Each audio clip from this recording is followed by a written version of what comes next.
People, hope you all are doing well. आज हम लोग आईपीसी के कुछ क्वेश्चंस प्रैक्टिस करेंगे। ये एमसीक्यूज हैं, जैसा कि मैंने पहले कॉन्ट्रैक्ट के ऊपर बनाया था, तो अब आईपीसी के बारे में कुछ बात कर लेते हैं। ये सारे क्वेश्चंस, ये 5 क्वेश्चंस हैं। इसकी नेक्स्ट वीडियो में आपको 5 क्वेश्चंस और मिलेंगे, जो कि पार्ट 2 होगा। तो ये सारे क्वेश्चंस वो क्वेश्चंस हैं जिसके बारे में, जिन टॉपिक के बारे में मैं ऑलरेडी आप लोगों से बात कर चुकी हूँ, जो टॉपिक मैं ऑलरेडी आप लोगों को पढ़ा चुकी हूँ। तो चलिए सबसे पहला क्वेश्चन देखते हैं कि A has invited B for a cup of tea. A ने बी को इनवाइट किया चाय पिलाने के लिए। While A is in the kitchen, जब ए किचन में होता है, B finds a golden ring on the table. B देखता है कि ए के घर में टेबल पे गोल्डन रिंग पड़ी हुई है, सोने की अंगूठी पड़ी हुई है।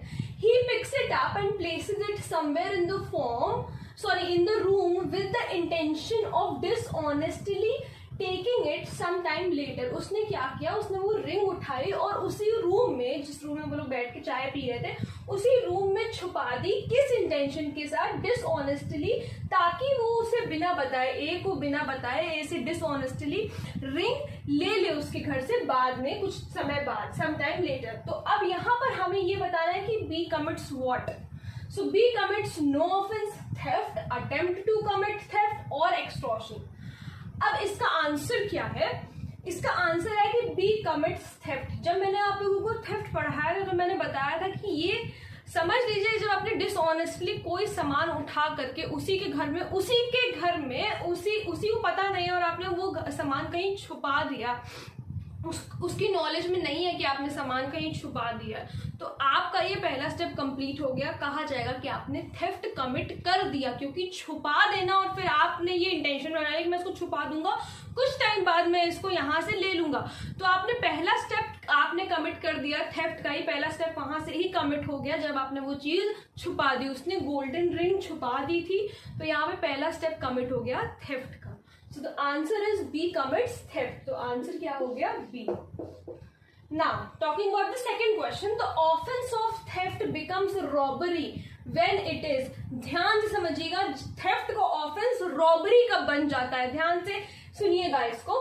coupled with force, जब वो coupled with force हो जाता है, यानी कि जब force लगने लगे तब बन जाता है। ये coupled with imminent danger to life, या फिर एकदम immediate danger हो जाए लाइफ को, या कमिटेड बाय 5 और मोर पर्सन, 5 या 5 से ज्यादा पर्सन जब उसको कमिट करेंगे तब, या कमिटेड बाय 2 और more but less than 5 person, या दो या 2 से ज्यादा व्यक्ति लेकिन 5 व्यक्ति से कम।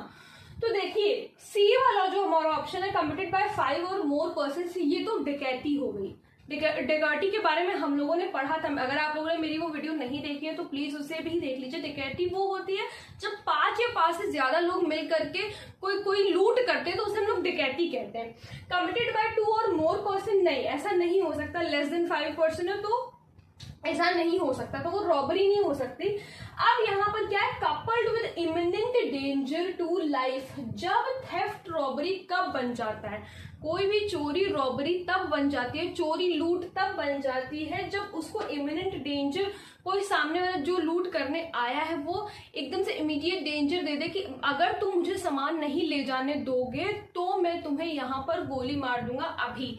इमीडिएट डेंजर, इंस्टेंट डेथ का जब वो दे दे, कह दे कि अब मैं तुम्हें मार दूंगा तुरंत अभी अगर तुम मुझे ऐसा नहीं करने दोगे, तो वो रॉबरी बन जाती है। So the answer is B.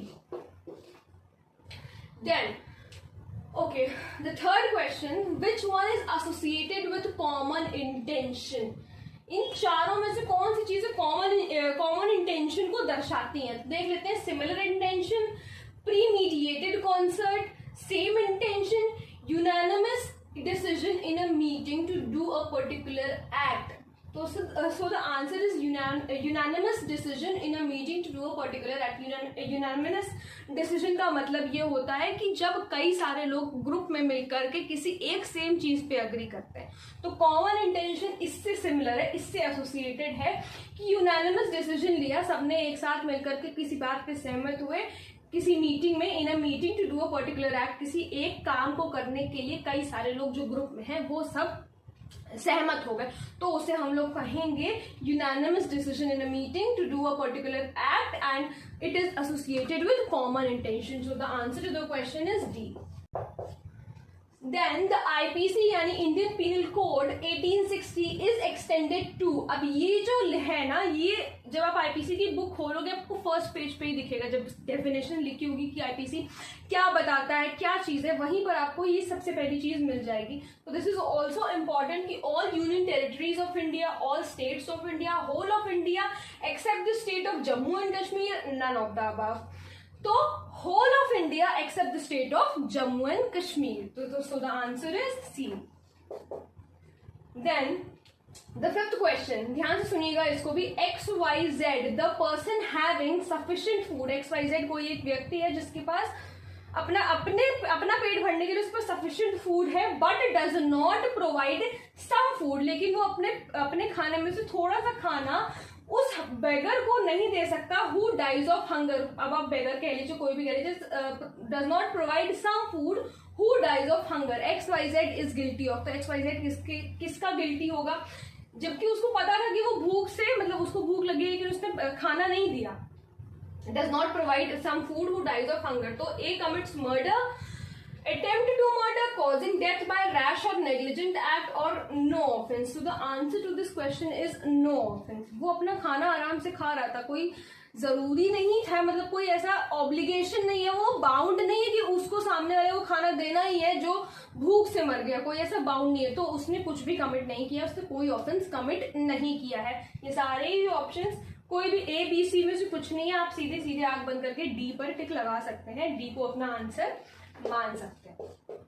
सो इस वीडियो के लिए सिर्फ इतना ही. मिलते हैं नेक्स्ट वीडियो में, जो कि इस वीडियो का पार्ट 2 होगा, यानी कि अगले 5 क्वेश्चन हम अगली वीडियो में डिस्कस करेंगे. फिर भी अगर कोई डाउट हो तो please let me know in the comment section, और अगर आप लोग किसी टॉपिक पे वीडियो देखना चाहते हैं तो वो भी प्लीज मुझे जरूर बताइएगा. Thank you so much.